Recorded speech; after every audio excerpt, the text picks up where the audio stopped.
سامي يا سامي يا سامي يا الله يا سامي يا سامي يا سامي يا الله يا بصير يا بصير يا بصير يا الله يا بصير يا بصير يا بصير يا الله يا علي يا علي يا علي يا الله يا علي يا علي يا علي يا الله يا عليم يا عليم يا عليم يا الله يا عليم يا عليم يا عليم يا الله يا غفار يا غفار يا غفار يا الله يا غفار يا غفار يا غفار يا الله يا غفور يا غفور يا غفور يا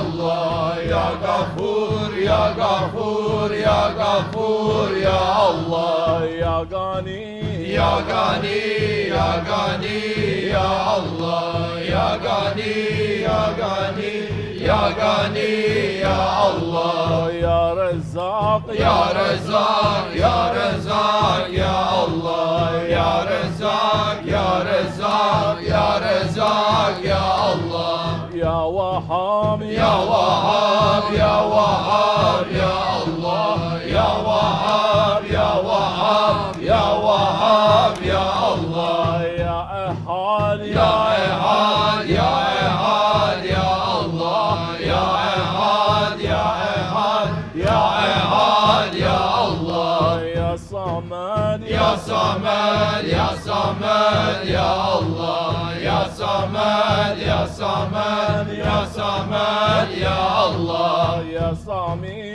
يا سامي يا سامي يا الله يا سامي يا سامي يا سامي يا الله يا بصير يا بصير يا بصير يا الله يا بصير يا بصير يا بصير يا الله يا جمال يا جمال يا جمال يا الله يا جمال يا جمال يا جمال يا الله يا جلال يا جلال يا جلال يا الله يا جلال يا جلال يا جلال يا الله يا جبار يا جبار يا جبار يا الله يا جبار يا جبار يا جبار يا الله يا قهار يا قهار يا قهار يا الله يا قهار يا قهار يا قهار يا الله يا قدير يا قدير يا قدير يا الله يا قدير يا قدير يا قدير يا الله يا مقتدر يا مقتدر يا مقتدر يا الله يا مقتدر يا مقتدر يا مقتدر يا الله يا عظيم يا عظيم يا عظيم يا الله يا عظيم يا عظيم يا عظيم يا الله يا رشيد يا رشيد يا رشيد يا الله يا رشيد يا رشيد يا رشيد يا الله يا وكيل يا وكيل يا وكيل يا الله يا وكيل يا وكيل يا وكيل يا الله يا ولي يا ولي يا ولي يا الله يا ولي يا ولي يا ولي يا الله يا كريم يا كريم يا كريم يا الله يا كريم يا كريم يا كريم يا الله يا عظيم يا عظيم يا عظيم يا الله يا عظيم يا عظيم يا عظيم يا الله يا سبحان يا سبحان يا سبحان يا الله يا سبحان يا سبحان يا سبحان يا الله يا سلطان يا سلطان يا سلطان يا الله يا سلطان يا سلطان يا سلطان يا الله يا سلطان يا سلطان يا سلطان يا الله يا سلطان يا سلطان يا سلطان يا الله يا سلطان يا سلطان يا سلطان يا الله يا سلطان يا سلطان يا سلطان يا الله يا